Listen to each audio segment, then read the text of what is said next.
IPL 2025 mega వేలం ఆసక్తికరంగా సాగుతుంది. భారీ ధరలతో అంచనా ప్లేయర్లయితే తక్కువ ధరకు అమ్ముడైపోతుండగా ఏ మాత్రం అంచనా లేని ఆటగాళ్లు ఊహించని రీతిలో భారీ ధరకు అమ్ముడైపోతున్నారు.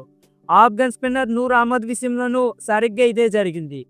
ఏ మాత్రం అంచనా లేకుండా కనీస ధర ₹1,00,00,000 వేలంలోనికి వచ్చిన ఆఫ్ఘన్ స్పిన్నర్కు భారీ ధరకైతే అమ్ముడైపోయారు. ప్లేయర్ల విషయంలో ఆచితూచి వ్యవహరించే Chennai Super Kings franchise Noor అహ్మద్ను ఏకంగా 10 కోట్లు కొనుగోలు చేసింది. నూర్ అహ్మద్ వేలంలోకి రావడమే ఆలస్యం. అతడి కోసం చెన్నై అలాగే ముంబై ఇండియన్స్ పోటీ పడ్డాయి.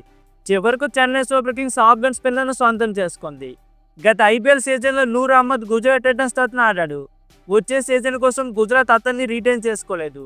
దీంతో మెగా వేలానికి వచ్చిన నూర్ అహ్మద్ ఊహించని రీతిలో చెన్నై అయితే దక్కించుకుంది.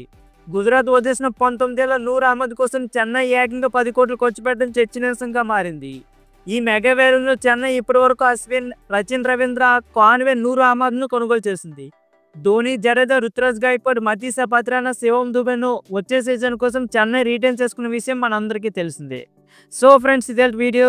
ఈ వీడియో నచ్చితే please like, share and subscribe my channel. Thank you for watching.